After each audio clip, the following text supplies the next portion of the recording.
სახელითა მამისათა და ძისათა და წმინდისა სულისათა ჩვენთან არს ღმერთი ყველას გილოცავთ დღევანდელ დღეს ღმერთმა მრავალს დაგასრო თქვენ და სრულიად საქართველო ამინ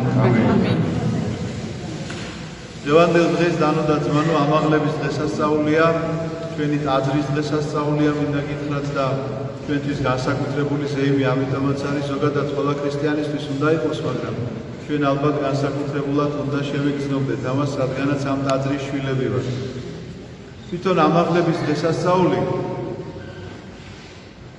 მინდა გითხრათ, რომ სახარებაში არის მოთხრობილი და საქმეც მინდათა მოციქულთა, რომელსაც ვკითხულობდა დღეს დავით მეკითხავდა უსმენდით, გულისხმურით. ეს ისტორია იქ ყველაფერი მოთხრობილია, მაგრამ ამ ისტორიის მიღმა კიდე რაღაც საოცარი ამბავი იმალება. ეს არ არის მხოლოდ ის რაღაცა სასწაულებრივი ხილვა, რომლებიც მოციქულებმა იხილეს, როგორც ხატზე არის გამოსახული, თქვენ ხედავთ ცენტრალურ ხატზე, რომ აცხოვარი ზეცად მაღლდება და მოციქულები და ღვთისმოწმე ღვთისმშობელი დაბლა რაღაცნაირად ისე ხელაფლობით ეგებებიან მის აი ამ ამაღლებას. ეს გახლავთ ძალიან დიდი საიდუმლოება. უპირველეს ყოვლისა, ეს საიდუმლოება გახლავთ იცით თუ დაუკვირდება ადამიანი შინაგანად რა ხდება, მაშინ გამოიცნობს, რომ ქრისტე ამაღლდა, მაგრამ როგორ ამაღლდა, როგორ დავინახეთ ჩვენ მისმა მოციქულებმა როგორ დაინახეს და ჩვენ როგორ ვწამს მისი ამაღლება. კაცობრივი ბუნება. აი ეს არის ძალიან მნიშვნელოვანი. ეს თითოეულად ჩვენგანმა კარგად უნდა ჩავიბეჭდოთ გონებაში და გულში და თუ რატომ ამასაც ახლავე მოგახსენებთ. ეხა წარმოიდგინეთ ღმერთი, რომელიც ყველგან ყოფია, მას როგორ შეიძლება ან ამაღლება სჭირდებოდეს, ან დამდაბლება. ყველგან ყოფი ვერ შეიძლება სადმე მიდიოდეს. მაგრამ ადამიანური ბუნებით ის განკაცების შემდგომ გადაადგილდებოდა. რომ განკაცდა, დაიბადა, იზრდებოდა, მიდიოდა, მოდიოდა, რა თქმა უნდა, ღვთაებრივი და ადამიანური ბუნება ერთმანეთს კი არ შორდებოდა. გამუდმებულად სადაც იყო მისი კაცობრივი ბუნება, იქვე იყო, რა თქმა უნდა, ღვთაებრივი ბუნება. და არ იშორებდა ეს ღვთაებრივი ბუნება აი ამ ადამიანურ ბუნებას, როგორიც მიიღო, გარდაცოდვისა, იმიტომ რომ პირადი ცოდვა მას არ ჩაუდენია. მაგრამ დაცემული ბუნება კი მიიღო ადამიანისა. რაში იყო გამოხატული ეს დაცემულობა? იცით რომ ვნებული იყო, მოკვდავი იყო, შიოდა, სხუროდა, ტკივით გამცდელი იყო. არ უთქვამს ვარი ამაზე ღმერთს, რომელსაც ეს მას კი არ სჭირდებოდა. შენ გადასარჩენად ეხლა თითოეულ ადამიანს შემიძლია რომ უთხრა ვინც კი დაბადებულა და დაიბადება რომ შენ კონკრეტული ადამიანი რომელსაც შეიძლება საერთოდ არც კი გიფიქრია ამაზე მან ეს შენი ბუნება იმიტომ მიიღო რომ ზეცაში აეყვანა. ნახეთ თვითონ ზეცაში ისედაც იყო და ისედაც არის მაგრამ ადამიანური ბუნების ამაღლება მოხდა და დაждდა მარჯვენით ღვთისა და მამისა რას ნიშნავს. ეს არის პატივი, არ მარჯვენა, არ მარცხენა, როგორ შეიძლება ღმერთს გააჩნდეს, მაგრამ მარჯვნივ დაჯდომას ჩვენ პატივად მივიჩნევთ, როგორც მეფის კარზე, მეფის მარჯვნივ პირველი იჯდებოდა, ვინც ყველაზე უპირატესი იყო, ყველაზე წინ მდგომი, ვინც იყო მეფის შემდგომ საპატივცემულო ადამიანი, ის დაჯდებოდა მარჯვნივ. ასე რომ ღმერთის მარჯვნივ დაჯდომა ნიშნავს, რომ ადამიანის ბუნება მიუხედავად მისი დაცემულობისა, მიუხედავად მისი ურჩობისა, აი ამ პატივში არის აყვანილი. და ჩვენ, როდესაც ვიკრიბებით, აი ვიკრიბებით ეკლესიაში, რა გრძნობით უნდა ვიკრიბებოდეთ, რას უნდა ვაკეთებდეთ, რა უნდა გქონდეს, აი ამ ამაღლების დღესასწაულზე ერთია რომ გავიგეთ ბატონო, ადამიანური ბუნების ამაღლება ყოფილა ეს, ეხლა ჩვენ რას უნდა ვაკეთებდეთ ამ ყველაფერს. ისევე როგორც მშობლის სახლში, როდესაც მიდიხარ, იქ შენ ხომ არ გჭირდება იმისი CV როგორ არის ქართულად არ ვიცი, შენი რაღაცა ავტობიოგრაფიის წაკითხვა. ავტობიოგრაფია, ავტობიოგრაფიის წაკითხვა, რომ მე ესა და ეს პიროვნება ეხლა მოვედი და საკუთარ მამას და დედას ასე ხომ არ ელაპარაკებ. ასევე არ გჭირდებათ ღმერთთან თქვენ არაფერი ამ თქვენი წარდგინება, იმიტომ რომ ღმერთმა სრულად იცის თქვენ ვინ ხართ.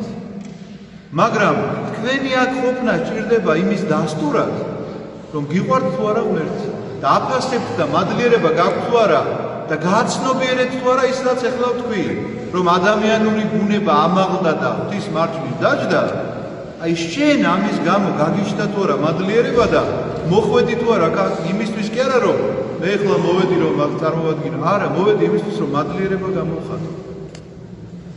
მოციქულებიც ასევე ეხლა წარმოიდგინეთ თქვენ როდესაც ამაღლების შემდგომ ხელი ჩაიქნიათ და ეთქვათ რომ წავიდეთ ახლა ჩვენი მოძღვარი ჩვენგან გავშორდა და წავედით ახლა დაუბრუნდეთ ისევ ვიღაცა თევზაობას, ვიღაცა ისე მებაჟეობას, ვინც რა საქმეს აკეთებს. არა, ნახეთ როგორც ეუბნება მაცხოვარი, ზუსტად იმ სიტყვისაები იქცევია. ეს გვევალება ჩვენ სხვა მეტი კი არაფერი, რომ მისი სიტყვისამებრ უნდა ვიცხოვროთ. ეს იქნება მოციქულებრივი ცხოვრება. ჩვენ მოციქულებრივი ცხოვრება ის გონია რომ მანდამაინც ფეხზე სანდლები უნდა ჩაიცვა და ახლა აფრიკაში უნდა წახვიდე, მათ რა ქვია საკადაგებლად. არა ჩემო ძვირფასო. ეს ასე არ არის. ეს დრო იყო და ეს გააკეთეს მოციქულებმა, ახლა სხვანაირი მოციქულებრივი მსახურება გევალება. და რა არის იცით ეს მოციქულებრივი მსახურება? რაც უთხრა მათ, რომ მე რომ არ წავიდე, ისე თქვენთან ნუგეშინისცემელი არ მოვა. ამიტომაც უნდა დაელოდოთ ამ ნუგეშინისცემელს. ეს გახლავთ ადგილი, აი ასე რომ წარმოიდგინოთ, რომ უდაბნოში დაჭრილი, ხეცებისაგან დაგლეჯილი, დამაშურალი ადამიანი სიკვდილის პირას მყოფი, უცბად ვიღაცამ რომ გადაგარჩინოს, დაგბანოს, წყლები მოგიშუშოს, კარავი აქვს აშენებული, იქ შეგიყვანოს, გაგასუფთავოს, საჭმელ-სასმელი მოგცეს და გითხრას რომ ეხლა მე წავალ, სანამ შენ კიდევ უფრო მომძლავრდები და ჩემს სახლში მოგიმზადებ ადგილს, სადაც შენი ცხოვრებ კარგად და უგუნებაში. ოღონდ შენ აქ იყავი, რომ არ დამეკარგო, აი ამ კარავში იყავი, რომ მე კვლავ არ მომიწიო შენი ძებნა და კვლავ იმ გაჭირვების გადატანა შენი გულისთვის, რომ კვლავ უდაბნოში უნდა გიპოვო, კვლავ დაჭრილი, კვლავ ესე იგი წყლება მოსაშუშებელი. აქ დამელოდე ამ კარავში, სადაც ვერც მხეცი შეგეხება და ვერც უდაბნოს სიცხე ვერ იმოქმედებს შენზე ისე რომ მომაკვდინებელი იყოს. და ეს ადგილი, ეს კარავი გახლავთ სწორედ ეკლესია.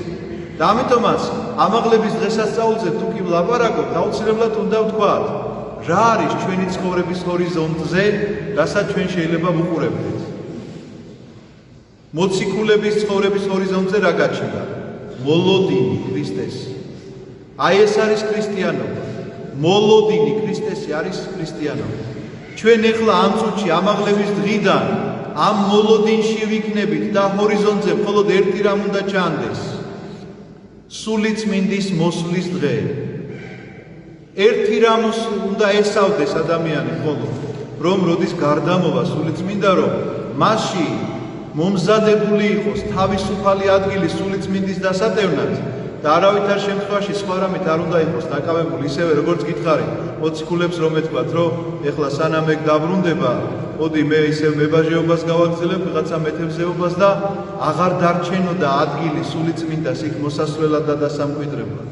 ამიტომაც ჩვენი ცხოვრების ჰორიზონტზე თუ კი კვლავ ამქვეყნიური რჩება, რაღაცა ამქვეყნიური მოსაგვარებელი ამბები, სიმდიდრისა, კარიერისა თუ რა მნიშვნელობა აქვს, რაღაცა ფიზიკური ჯანმრთელობის გამო განსაკუთრებული ზრუნვები და კიდევ უამრავი რამ შეიძლება ჩამოითვალოს ამ ქვეყნიურ საზრუნავში, იცოდეთ რომ მაშინ ჩვენ არ ვემზადებით, ჩვენ იმ ჰორიზონტს გავცქერით, რომელ ჰორიზონტსაც აუცილებლად დასასრული აქვს, რომელ ჰორიზონტსაც კი შეიძლება მივახციოთ და შევისრულოთ ეს სურვილები, მაგრამ მარადიულობასთან კავშირში ეს არ იქნება და ისევე დამთავრდება როგორც დაიწყო.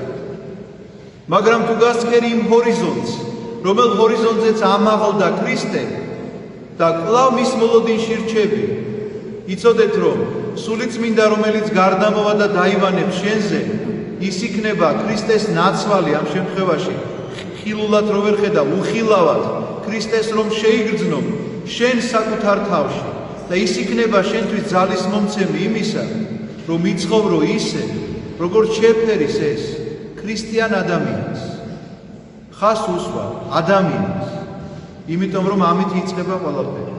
ჩვენ რაღაცა დიდ სიმაღლეებზე ვლაპარაკობთ ხოლმე და გვავეცდება რომ ამ ნაბიჯით თუ არ დაიწყე, ადამიანობით, გაადამიანებით თუ არ დაიწყე ეს ყველაფერი, სხვაგვარად მიუღწეველი დარჩება სხვა უფრო მაღალი საფეხურები, რომელიც შეიძლება სულიერებას აღდეს თან.